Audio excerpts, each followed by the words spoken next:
کہیں ایسا تو نہیں. ہمارے حضرت رحمۃ اللہ علیہ صبح حضرت کی مجلس ہوتی تھی.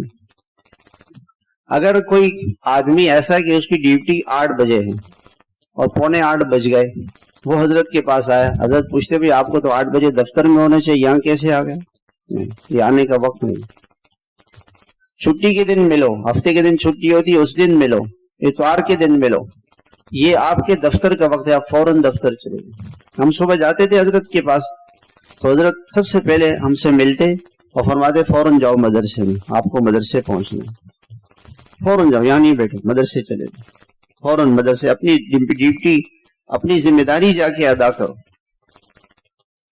تو یہ حرام روزی انسان کو پریشانی ہوتی ہے اندر سے. سب سے پہلے کوشش یہ کریں کہ میرے پیٹ میں حلال جائے.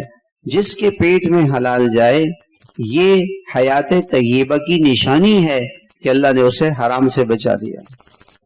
اللہ کے نبی علیہ الصلوۃ والسلام نے فرمایا وہ شخص جنت میں نہیں جا سکتا جس کے جسم میں حرام غذا چلی جائے، تو جنت نہیں جا سکتا.